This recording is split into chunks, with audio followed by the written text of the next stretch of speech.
Hello, hi, Vibe Sister Tribe. My name is Kami Carranza, and I am here today to chat with you about mother wounds. This is part of a continuation in our series about healing our inner child, and we are now getting into relationships and the way that some of our wounds, especially from our childhood, show up. And today, that's exactly what we're going to talk about: is how the wounds from our mothers show up. So I am going to click a few things, get a few things set up, and we will get started in just a moment. So let me know that you're here and you can hear me. And I want to know what your relationship was like with your mother. So again, give me just a minute while I set a few things up for our video today, and let me know what your relationship was like with your mother. Hi Bonnie, how are you? Hi Cynthia. So hi Heather, your relationship like with your mother? I want to know. Hi, Sharonda. Let's see. Here we go. Yeah. So happy Wednesday, y'all. Like, what a week this has been, right? I hope you guys have been enjoying the series that we've been having here at the High Vibe Sister Tribe on healing your inner child.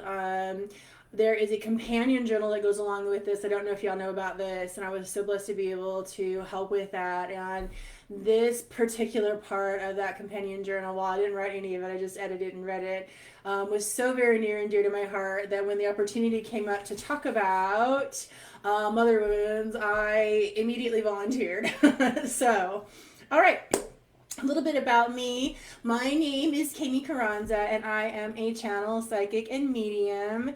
And today, again, like I said, I'm here to talk to you about mother wounds. If you want to know more about me, I've dropped a link over to my Facebook page. Come on by. I talk about all sorts of stuff. I do offer private sessions. Today's topic, like I said, I am extremely excited to give this talk today. As I literally struggled with my own mother at 7:30 this morning, I am very, very excited to give this talk today. But today's topic is the mother wound. A little bit about today's discussion. Please feel free to post your questions. I will be taking breaks as we go through what is going to be quite a intensive and long conversation. But please feel free to post your questions. I will be going back through and reading those comments and answering as we go. I will be taking pauses. So, and I'm going to do that right now. I'm just going to say hi. And like I said, I wanted to know what your relationship was like with your mother. Hi, Liz. Cynthia says, my relationship with my mother was always distant. She was not affectionate. That's a tough one, to have a non-affectionate mother. You can kind of imagine, as we get more into this conversation too, how that has probably played out in your life. Veronica says, my relationship apparently was codependent, but she died 8 months ago, and it's brought up a lot. Oh, Veronica, I'm really, really sorry. My condolences about your mother. When we have something like this happen and we don't have, a great relationship with a parent and they pass over, it can complicate things for us because we lose our ability to ask questions. We lose our ability to be angry and upset with them. It's just kind of gone, and you're stuck kind of working it out within yourself. So tough thing there. Hi Ayana. Hi again, Liz. Michelle says, my mother is a narcissist. I'm beginning to suspect my mother is one of those covert narcissists. We'll talk about that in a minute. Thank God she's not in this group. She can't hear me. Let's see. Liz says, my relationship with my mom was super toxic. Say more about that. Like, what does a super toxic relationship with your mother look like to you? I want to know. Veronica says, we had a great relationship. Well, that's wonderful. Oh, again, I'm still very sorry for your loss, though. That must be just a really, really difficult hole for you. Hi, Anne. Good to have you here. Thanks for coming. All right, so let's get to it. So again, my name is Kami, and today we're going to be talking about the mother wound. We're going to learn what a mother wound is and how it shows up, or how it can show up. I'm going to help you to identify whether or not you have a mother wound. And last but not least, I'm going to go through some tips to help you heal from a toxic mother, which, like I said, I definitely have. Just a little Sidebar here. So I'm 49 years old, and I have been dealing with a toxic mother for a very, very long time. And I have just recently began to lay down some very stern boundaries with her. Y'all, it just takes such a long time sometimes to work through the pains of your mother. It just does. And so welcome to this show, right? Um, So years ago, I heard someone say, and I wanted to start with this. Years ago, I heard someone say that your mother is every girl's first best friend. When I heard that, like, not only has it stuck with me throughout the years, but I've also gone back and thought about that for a long, long time. Especially as I, thinking about how I can show up in the children's lives, that I'm in. But for me, when I think about that, my mother was not my best friend. In fact, my mother taught me a lot of things about women that were not friendly, and we're going to get into that in a minute. But again, one of the things that I read a long time ago that stuck with me is that your mother is every little girl's first best friend. In fact, they're more than likely your first friend, or should be, at least, right? I would say that it goes a lot deeper than that, too. Mothers are our first loves.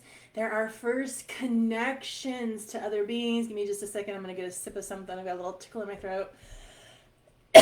Of course, I got a tickle in my throat trying to talk about my mom. That's how much it upsets me. But like I said, mothers are our first loves. They are our first connections to another soul. They're our first connections to another human. They're so important to us. And our mothers give us our very first filter.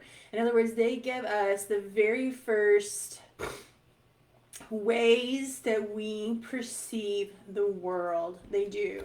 They teach us that filter that our mothers give us colors the way that we show up in a lot of different things. It colors the way that we show up with trust for humans or not. For me personally, my mother and I did not have a relationship at all as a child. She was around, but I had a very abusive father, and my mother took Valium. And that's how she dealt with it. And so she was kind of absent. But for me, I learned that I couldn't trust women, caregivers, people that were supposed to love me. So your mothers can flavor the way that you trust.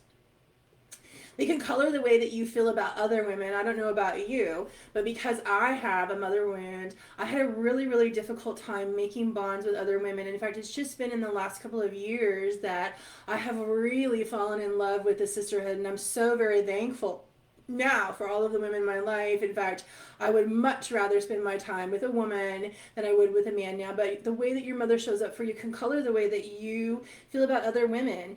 It can color the way that you feel about yourself. It colors the way that you feel about sex, your femininity. All of those things are things that your mother teaches you when you're little. It colors the way that you feel about love. It colors the way that you feel about your caretakers. And mothers don't just teach us a filter. They don't just teach us how to feel, but they also really teach us our first sort of operating system. When I channeled today's message, that's what Spirit wanted to call it. I've been channeled, by the way.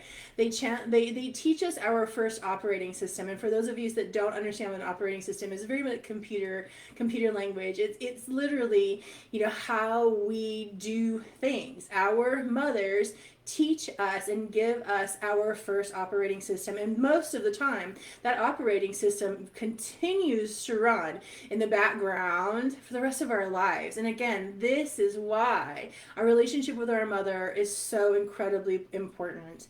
Our mothers teach us as women how to be. Again, like, this is your first best friend. This is where you're getting all of your examples from. This is where you're getting your very first idea of the world and how people are, especially how women are and how women are expected to act. They teach us how to be. Your mother teaches you what is tolerable or not. If you had a strong mother and you were in an abusive situation, like my father was abusive, my mother, unfortunately, like I said, she took Valium to get through. My mother taught me to disassociate during abuse rather than to walk out. And so mothers can teach us what we tolerate. Guess how that showed up in my life, right? They can teach us coping mechanisms for how we tolerate whatever's going on in our life. We often learn about our bodies from our mothers. We learn to love or hate our bodies. We learn acceptance of the self or not of our bodies. Again, this is the operating system by which our mothers have programmed us, so to speak, from early on. Mothers also teach us how to communicate, how to dress. Think about this. Our mothers teach us how to dress. And in fact, our mothers, most of the time, if we had a mom in our life, we'll talk about what happens if you don't in a minute. Most of the time, our mothers dressed us. They taught us how to be in the world. They taught us what the expectations were of the world. They were everything. And again, your relationship with your mother is just that. It's everything. And so this sort of skims the surface of some of the examples of what we gather as women when we're children from our mothers. There's a lot of really wonderful things that we can learn from our mothers too. It doesn't always have to be about difficult things. It can be about creativity, love, sisterhood, trust, communication, dreams, all of these amazing feminine things. If we have a healed mother, that mother can come through and teach us those things too. Hi, Candy. So I want to pause here for just a second. And I want to talk about what happens when you have an absent mother, whether your mother is physically absent and not present, or if your mother is like my mother, who was present, but like I said, used substances to cope with the abusive father that I had, the abusive husband that she had. So when you have a mother that's absent, they still pass down sort of that subconscious operating system to you. They still pass down things for you to, things that folks, that women absorb, whether that is the lack of self-worth from an absent mother, abandonment issues and things like that. So I just want to say that just because your mother isn't necessarily in your life and didn't raise you, that doesn't mean that they didn't pass along a wound to you. Like again, like I said, in the form of self-acceptance, abandonment, those kinds of things. So all of these are examples of the significance of our relationship with our mother. And depending on how your mother showed up for you, you may or may not have a mother wound. On a side note, what's interesting about mother wounds, as I was sitting and thinking about this and writing down what I wanted to talk about, mother wounds are generational. Their mother, so your mother, had the wounds of her mother, and so on and so forth. And so it's very likely any wounds that you carry from your mother is something that's been happening for hundreds of years in your lineage and was passed down from woman to woman, from mother to child, and mother and to child, over and over and over again. And so it's really important for you to understand that your mother also had her own mother wounds to work with too, while trying to raise you. And if you were lucky, she worked through those things and healed before you, with you, during you, all of those things. And if not, then you unfortunately are probably one left picking up the pieces from that. I'm going to pause here for questions. I'm going to cruise the comments. I bet there's a lot of people thinking some things right now. So let's have a look through the comments here. Liz says, my relationship was abusive and codependent. I was an emotional caregiver. So that happens when your mom, so I've seen this in other women and peers where they have made their child responsible for their own emotional well-being and kind of used their child as a therapist in a way. If mommy was having a bad day, she let their child know, and it became their responsibility to caretake. So I'm sorry that happened to you, Liz. Thank you for sharing. Sharonda said, I thought I had a secure place to be as a very young girl. That's interesting, Shauna. I learned about codependency, and she allowed her husband to be abusive as she didn't know how to deal with her emotions, and I wasn't allowed to express my feelings. That's interesting. So as you guys are sharing about what your relationship and experience was like with your mom, I'm also curious if you'll show how that showed up for you as an adult, what that taught you, what filter that gave you, or that operating system kind of programming that you got from having a mom that allowed, you know, an abusive husband in your life or an abusive stepfather, that kind of a thing, or you weren't allowed to talk and, you know, talk about your emotions. I certainly wasn't, that's for sure. Lisa says her mom was overly critical. Oh my gosh, my mom was a perfectionist. And I couldn't show emotion. Nothing was good enough for her. Always withholding love. Oh. So Lisa, what challenges have you experienced as an adult having that kind of filter or having had those experiences yourself? Carly, Carly says, my mother has always been very dependent of you. Single mom, she always relied on me to fill a husband role. So you had a job. So then did you not have a childhood, Carly? She lets her anxiety win, my mom too, and is always fearing the worst. She doesn't listen. I'm always the victim. My mother is always the victim. I can't stand it. Oh, Liz say 49, you're gorgeous. So first of all, thank you. Yes, second of all, I am 49. Thank you very much. It's all the lemon water, I swear to God. And time in my hammock. Cynthia says, oh, that explains why I can't keep friends. Say more about that, Cynthia. Liz says, same here. Say more about that, guys. Please, I'd love to know what your mother did that explains why you can't keep friends. I'm curious to know how you're connecting the dots here today. Veronica Hill, my mom was my first love and I was her last. So true. I hope we can make it through this. Already crying. Oh, sweet friend. Oh, just take some breaths. I'm sorry. Liz says, okay, so if you struggle with vulnerability, would that come from a mother wound? Yes. If your mother did not make you feel safe to share your emotions, like Sharonda said, or if you were chastised when you had emotions or chastised when you wanted to bring something forward, absolutely, it will cause you as a woman, as an adult now, as a child, that little inner child, to close right on up because it wasn't safe for you to share. Sharonda says, I never had deep conversations with my mom. Very superficial, Sharonda. So Sharonda, then do you feel safe to have deep conversations with others? If so, when did that happen? Like, has it been your whole life that you have felt safe, or is it something that you had to learn that you were safe to have deep conversations?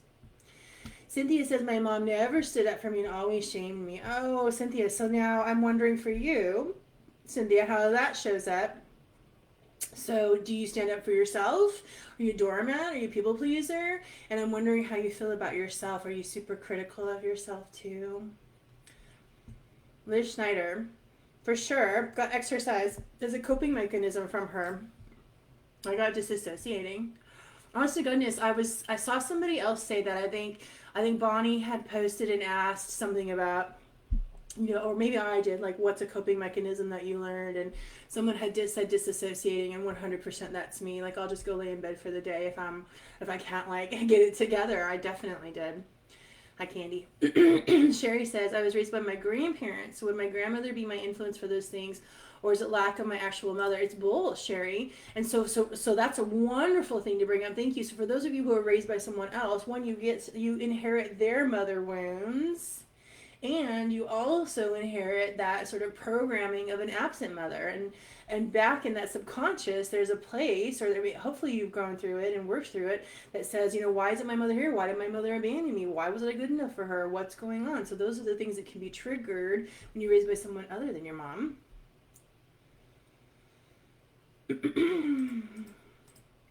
Bonnie says, I don't really remember my relationship with me and my mom too much because she passed when I was 10. I'm sorry, Bonnie. But I loved her very much. And her death traumatized me until I was an adult. I didn't find out about a lot of the dark things she did to me and my siblings until I was older. Boy, that's an interesting, excuse me, like sort of maybe cognitive dissonance, Bonnie, to have like, excuse me, y'all, the trees are in bloom out here in California, like, I'm suffering. But to have, you know, one like theory or feeling about your mom, and then years later as an adult to learn some things, like that can cause like a cognitive dissonance or a split for sure. Bonnie says we were in and out of foster care until she passed, but she fought really hard to get us back each time we were taken away. I know she loved us as much as she was capable, but her addiction was too strong to allow her to properly care for us. She took her life, because she couldn't handle the guilt of everything she did to us and allowed to happen. So much to heal around your mom. This is big for me. Oh, Bonnie, lots of love for you. You know, when you have a parent that has an addiction, there's, again, the wounds of that are many. They're deep, they're layered, and they're complex. A lot of that can have wounding around abandonment, self-worth, self-confidence, a lot of things like that. Being chosen, not being chosen, that kind of stuff, Bonnie. Lisa says, I have a hard time trusting people. She was absent. She was physically there, just not emotionally available. So that's interesting. I totally resonate with that. My mom was, like I said, physically there but absent because of my abusive father, and she chose to medicate herself instead of deal. And so my also unemotionally available. That's for sure. I totally resonate with that kind of mom. Listener Snyder says, off topic, I dealt with that with my dad. He was completely absent and didn't realize until 2 weeks ago that I had abandonment issues and daddy issues. Liz, come back on Sunday. We're going to do a father wound talk too. Nikki says, oh boy, this is a super long story. Get your texting on, Nikki.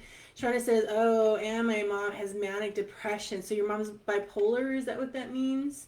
That's very difficult too, because that creates instability within the relationship, not knowing what to expect, that kind of thing, you know, if they're unmedicated and struggling. Cynthia says, I did a meditation on the mother wound, and Spirit showed me a bit of a distant relationship. Yeah, it goes all the way back. My mom had with my grandmother. I was in tears. My kids taught me so much about motherhood. I'm affectionate with my kids, and it ends with me. I love that. Generational curse breaker. Good job. Nikki says, my relationship with my mom was and is never been hugged or loved, told she wished I was never born. Oh, Nikki. And to this day, she plays the victim in everything. I'm sorry. Shannon says approval equals love. Definitely, right? We definitely take that in too. So that's another way that a mother would can show up for you too, is if you are constantly seeking approval because your mom didn't give you approval, and once you get it, then that can be such a big deal for you. Validation, all of that kind of stuff. Liz says, ironically, my mom became single and reserved at the same age I am now. I feel the same tendency to pull away and be single now. I wonder why. I wonder what her mom, did you say that already, Liz? Let me scroll back up here. I wonder what her mom went through. Lisa says, I'm currently trying to get away from a husband who cannot give me emotional love, touch, words, and affirmation. It feels like home. Was it home, Lisa? Amy says, my mom was the friendly parent, quick to love and forgive. She wasn't involved much, though. No real playtime, not a lot of teaching or of household maintenance. So that's something that you learned from your mom. Candy, I was responsible for comforting and regulating my mother emotional, your mom's emotional caretaker. I've known her top 3 methods of suicide preference since I was 5. My God, what a heavy burden to carry, Candy. I'm sorry. What, I would imagine for you, my friend, that probably shows up as having a hard time connecting with children and play and some things like that was just stricken from you. Shonda says, I had to learn who is safe and who isn't. Me too. I'm still learning. Very few people I feel safe with. Isn't it nice when you find one, though? Caroline says, oh boy, I've had to go to therapy because of my mother. Yes, I've gone to therapy with my mother. I'm trying anything, right? My mother's very toxic. I lost my brother when I was 19. I'm sorry. And my mother never got over it. And she's always the victim. I felt like she wanted my brother and I just swapped spaces. Oh, no. And she would have rather lost me. So, Carolyn, I completely resonate with that. I lost my sister 7 years ago. My mom and my sister were best friends. Not me and my mom. We're not close at all. And I don't know that I have necessarily told myself that. I'm sure my mother thinks that it, wishes it was me, but I'm sure my mother wishes it wasn't her, my sister. Caroline, my mother did not teach me to communicate. No long, in-depth conversations. We never shared emotions or feelings. Me either. My mother, I'm wondering if this is sort of a generational thing too. My mother's 74. It is still incredibly rare for my mom to say I love you. We do not hug. It's very awkward when we hug. It was a very unloving household for me. Carolyn, I strive to be the opposite of my mother. Me too. Cynthia says, hi Tracy. Cynthia says, I'm very critical of myself and I'm an introvert. I have social anxiety. I get in my head and I feel like I'm boring and not interesting, so I can't make friends. I'm sorry. Hey Tracy, we're not doing readings today. We're talking about mother wounds. Nikki says, I'm constantly looking for validation. I'm a very independent person and struggle with opening up or loving anyone except my children. I have vowed never to be a parent or grandparent the way my parents are. That's me too. That's 100% me too. So I thought this would be a really good opportunity for us to toggle into taking a mother wound quiz. There's 15 questions. If you just kind of want to count on your fingers as we go, and the more that you answer yes to this, probably the deeper your mother wound is. This quiz is from mindbodygreen.com and I'll post it later for you. So get your little fingers out or get a pen out and let's take this quiz, and then let me know out of these 15 how many you said yes to, because these are signs of a mother wound. So first things first, number one, feeling pressured to adhere to strict expectations of womanhood. So this is an interesting one. This can show up in, I've seen, I still hear women say, I can't leave my house without putting my face on. You guys do that? Or women are submissive, or women are not to speak up, those kinds of things. So number one, feeling pressured to adhere to strict expectations of womanhood. Number two, caretaking others to the point of resentment and exhaustion. If you say yes to that, you may have a mother wound. I'm going to count that one for myself. Number three, never actualizing your full potential in case it threatens others. And I think that I might have a little touch of that one too. I seem to hold myself back. Number four, never actualizing your full potential out of fear of failure or disapproval. I see this a lot too. People just don't even try. Number five, persistent, vague sense that there's something shameful and wrong about you. I carried that for such a long time. And in fact, I was just talking with one of my girlfriends in the last week or two about how I was taught that your sexuality as a woman is wrong and shameful. Interesting. Number six, again, yes or no, feeling pressure to live out the unlived dreams of your mother, even if it means not being true to yourself. 100% I did that, and that's how I got so much student loan debt. I went to college because that's what she wanted, and I wanted her approval. Number seven, yes or no, resentment and bitterness at your own children. If you say yes to that, you likely have a mother wound. Number eight, unconsciously waiting for your mother's permission or approval of your life's choices. I think at 49, I am still seeking, wanting approval of my life's choices from my mother. Number nine, yes or no, unrealistic expectations in relationships and feeling relentlessly needy with others. I'm trying to break that needy cycle. Yes or no, is that you? Number 10, feeling unsafe to take up space and express yourself and instead wanting to play small. I think in my personal life, I have a difficult time expressing myself. I know that's really hard to believe, because I'm here and I'm on camera with you guys and I talk so much and I'm talking all the time over on my Facebook page, but I definitely in my personal life, I have a very, very difficult time expressing myself. I don't feel safe. Number 11, yes or no, weak boundaries Unclear sense of self and or feelings of low self-worth. Again, boundaries are loving people while still loving yourself from that distance. Number 12, inability to practice foundational self-care and ask for and receive support. That is 100% me. I have been working on that one for about 2 years now. I tore my shoulder and couldn't wash my hair. And after like 3 days, I finally called my girlfriend and said, "Will you come down from the mountains, please, and wash my hair?" And it was so difficult for me just to ask for help. Hyper independence. Number 13, allowing and accepting poor or abusive treatment from others. Man, I struggle with that one. I personally think that one comes from my father, which we'll talk about on Sunday. But, my mother was so passive in letting my father's abuse happen that I may have, again, learned from my mother what was tolerable or not. Number 14, never feeling good enough no matter what you seem to do. I'll have to sit with that one for myself. I definitely have felt that one. Last but not least, other learned coping mechanisms related to fear of experiencing gender-based violence or hatred. I'm going to say that one again. Other learned coping mechanisms related to fear of experiencing violence or hatred for being a woman.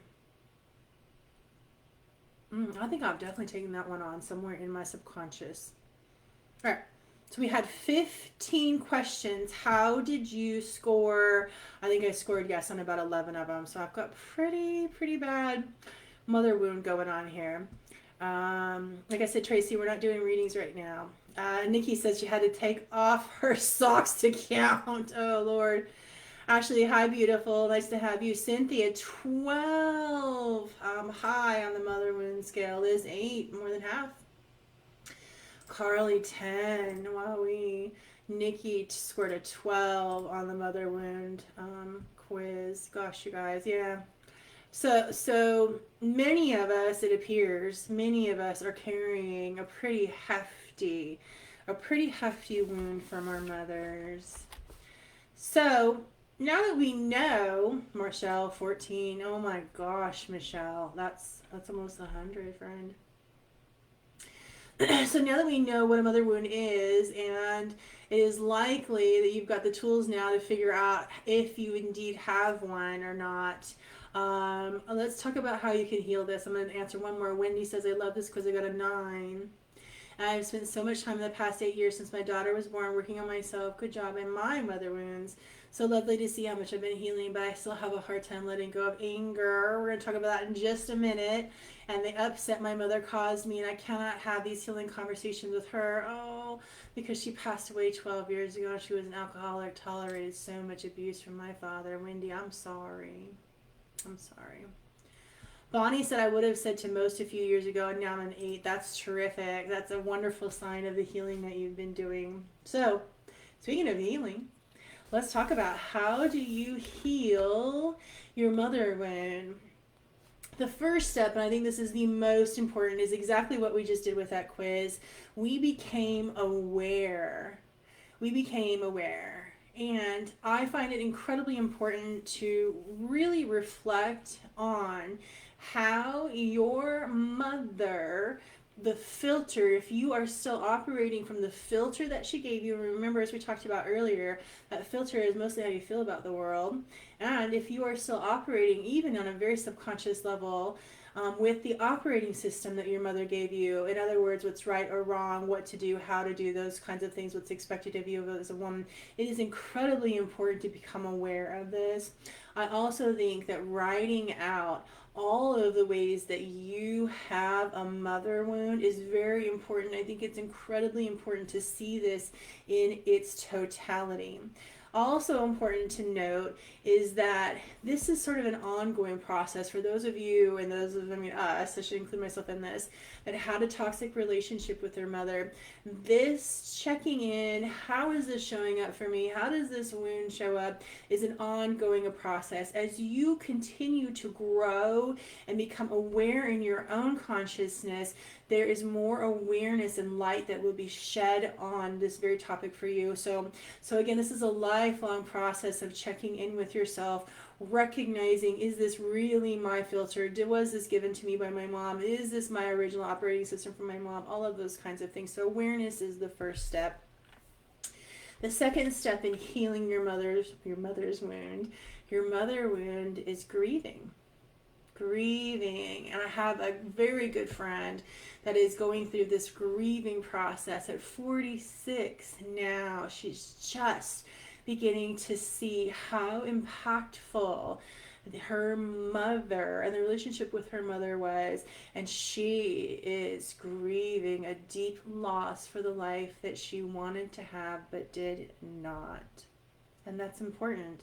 It's important to acknowledge these feelings. It's important to feel them. There's a saying in this community that in order to heal it, you have to feel it, and that's incredibly true. So the second step to healing your mother wound is grief. After that, and I think this is equally as important, is the concept of depersonalization. Depersonalization says that we understand that our mother had a mother wound too, and that our mother didn't have the tools, didn't have the time, the bandwidth, the resource, whatever it was, to heal her own mother wounds. And so she just sort of transferred that to you. And it's unfortunate that you were the receiver of your mother's mother wound. But you've got to depersonalize it. Most of this had absolutely nothing to do with you and everything to do with your mother, her trauma, her state of mind, and her ability to heal herself. Additionally, after depersonalizing, we also want to have a moment of gratitude. And I know that can be really, really hard. It took me about 45 years to have a true moment of gratitude for my mother, even though I'm still dealing with all of the ways that her toxicity has shown up in my life. But gratitude for the journey that it gave you, for what it taught you. Perhaps you're that person, and I certainly am, that is learning how not to be for my mother. So there are things, I know that this is difficult, there are things to be grateful for, if nothing more. Thank you, Mother, for giving me this vessel for which I have this journey. There are things to be grateful for. So awareness, grieving, depersonalizing, having gratitude. Next up is letting go with love. This is such a difficult one because it requires that we really let go of the resentment, the anger, all of those things that we hold for our mother, whether it's subconsciously or consciously. You've got to let go with love. If you don't, this will block you from moving forward. Last but not least, and a very, very important way to heal your mother wound is through reparenting. Reparenting is something that we're going to get deep dived into. On May 21st, I'll be back on here to talk to you about reparenting. But reparenting basically is you taking the role of a parent in your life. And what does that look like? It means you meeting your own needs. It means you providing yourself with guidance and the loving support that you did not get. It means you giving yourself approval. It means you accepting yourself as you are. All of the things that were deficient in your childhood, all of those little holes and divots that you have from a dysfunctional relationship with your mother. Reparenting gives you the opportunity to give those things to you. And that's probably one of the most important ways that you can heal your mother wound. Again, we'll be deep diving into that on May 21st, so make sure that you go to the event section and sign up for that. So just to review, how to heal your mother wound. First step is awareness. The second step is grieving. The third is depersonalization. We're not going to take it personally. My mom showed up toxically. She just didn't heal her stuff. It's my responsibility to heal my stuff. We're going to be grateful for the things that she did give us, the lessons that we did learn. We're going to let go with love, let go of that resentment and anger. I'm going to work on that for myself tonight. And last but not least, reparent and fill the holes, voids, and cracks that were left by your mother. I'm going to pause here for questions. Drop them here because we're getting towards the end of our time here, but I want to see what you guys have to say about this.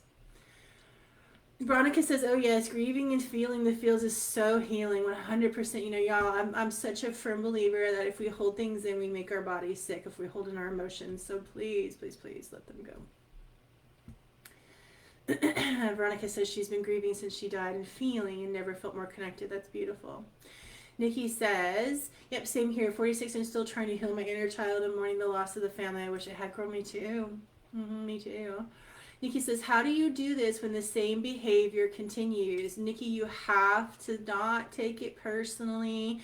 It's got nothing to do with you. One of the things that I have done throughout my life to help depersonalize what my parents did to me, and this may sound a little disrespectful, right? Because this is how I was raised, my filter, but I call my parents by their first name. I call them Judy and Bob.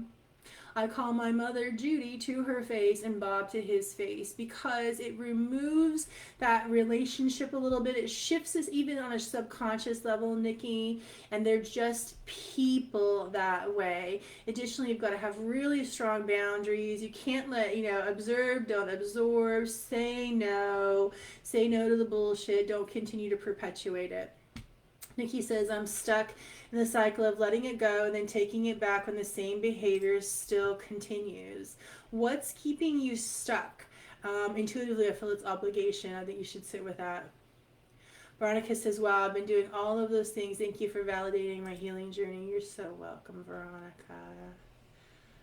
Okay, guys, I'm going to hang out a little bit more for some questions. We've definitely come to the end of our talk on the mother wound. I hope this helped you not only to grow in your own awareness of yourself, but also gave you some tools to help you to move forward on your healing journey around your mom.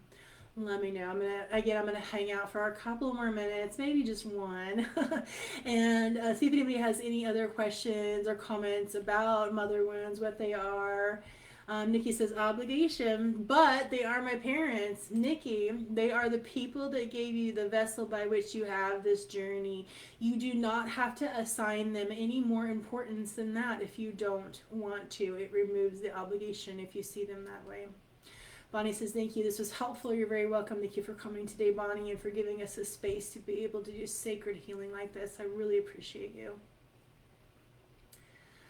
Candy says, depersonalizing is so helpful. It's not about me. Very good. Just about her and the situation she was facing, 100%. My mother is an alcoholic, and I had to give up myself a lot. Had to give myself a lot of loving reminders that she isn't making that choice over me.